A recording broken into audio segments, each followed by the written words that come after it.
the history of mankind. Well, it wasn't victorious. We got sick immediately. On March 1st, Lieutenant Colonel Ziem issued a memorandum that stated specifically, we better have somebody advocate for the use of this weaponry, otherwise the environmentalists might get upset. On March 3rd, they called a ceasefire.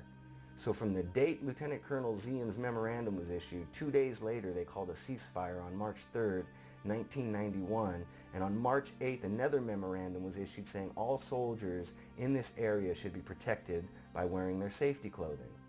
So in 1 week's time, they had 2 memorandums and a ceasefire that pretty much indicated why all the soldiers were sick. If the American people could only wake up and see what is happening, you know, this is a tragedy. You know, we're not the first victims of war. In many cases, our wounds are invisible. You know, we carry them inside of us, and it's only through specialty testing and specialty diagnostic testing that you can isolate and find these particular mechanisms involved, whether they be chemical, biological, nuclear, or other agents that would cause what has become known as Gulf War illness, Gulf War syndrome, Persian Gulf illness. There's no such thing as a syndrome. This is an overlapping combination of toxic and other exposures that varied from individual to individual depending on where they were at, what they were exposed to, and how long and the duration of their exposures. In a cubic meter of air, there are 1 billion particles, a tenth of a micron, in diameter. An ordinary man breathes 28 cubic meters of air a day. And for that reason, our soldiers, internally contaminated to depleted uranium, have billions of particles of depleted uranium distributed throughout their bodies. DU can be found in all parts of the body.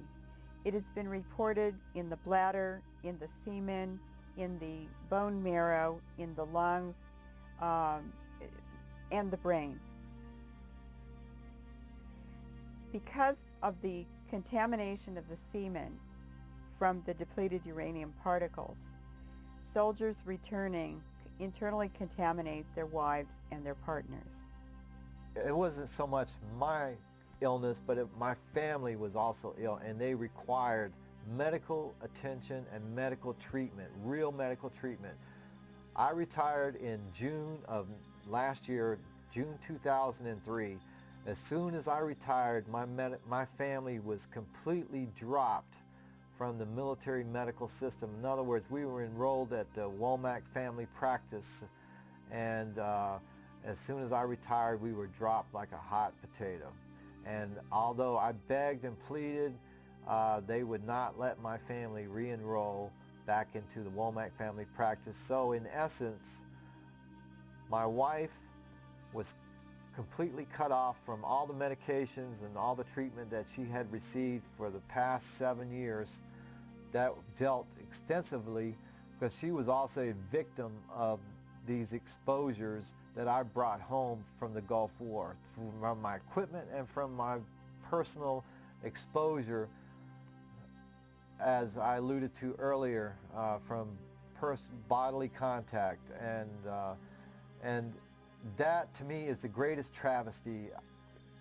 I just can't imagine how a nation, not only will they take care of their veterans that have returned from war, but you have innocent family members and loved ones that never put their hand up and swore allegiance to fight and defend the Constitution of the United States, and they get kicked to the curb and nobody cares. When you get these health effects, you have to prove the United States Department of Veteran Affairs that you were exposed. And then you have to prove that the health effects that you're seeing were caused by the exposures you have. But it's very difficult to do when the medical records have been destroyed, the personnel files have been missing or destroyed. And when you got senior Department of Defense officials continue to state, well, none of these guys are sick. None of these guys are dead. Why don't you ask Sue Reardon someday about Terry? Why don't you ask Sue Sitten someday about John? Or Frank Zuley? Or Mr. Kiefer? Ask his granddaughter why she'll never enjoy her grandfather. And look at the Iraqi women and children and men.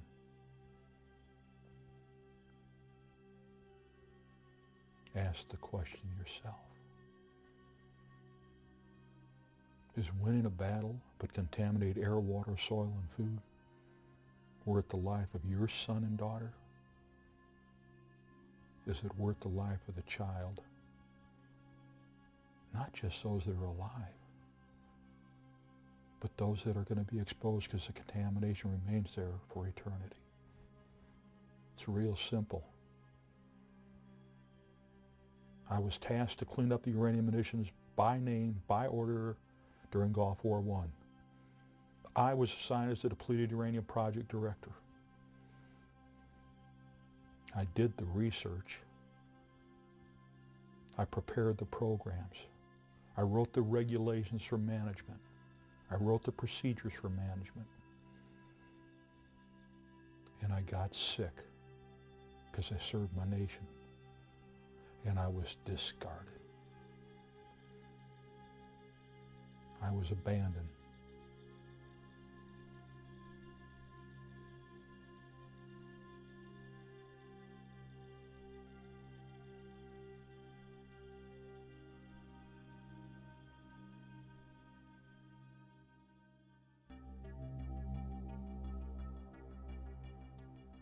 Depleted uranium weapons are designed not only to kill the enemy, devastate the civilian population for generations to come, but DU weapons also destroy the environment and damage the economy.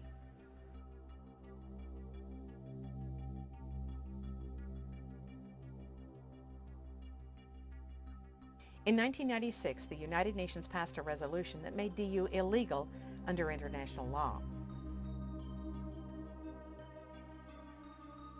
In order to protect themselves and continue the illegal usage of depleted uranium, the United States government has co-opted the International Criminal Court, thus protecting certain individuals from war crimes charges.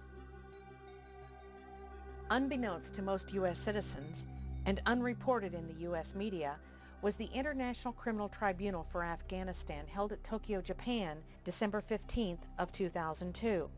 Those meetings lasted for over a year. The initial complaint presented for the tribunal charges George Bush with 31 counts of war crimes, violations of the Geneva Conventions and other crimes against peace, and the war on Afghanistan. In addition to the original 31 war crime charges against George Bush, the judges and tribunal recommended 2 additional charges.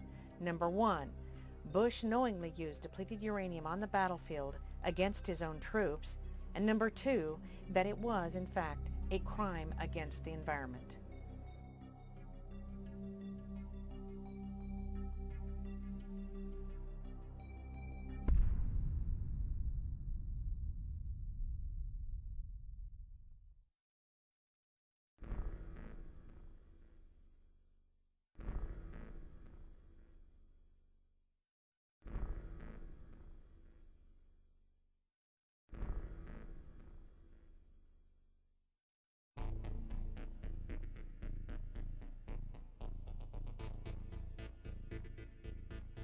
The United States Army, USAMR at Fort Detrick, Maryland, sold and provided the chemical and biological munitions and anthrax spores to Iraq.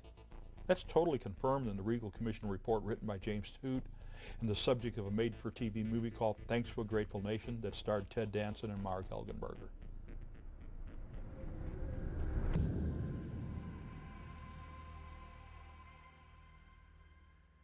The United States has a long-standing involvement in the sale of weapons to third world countries.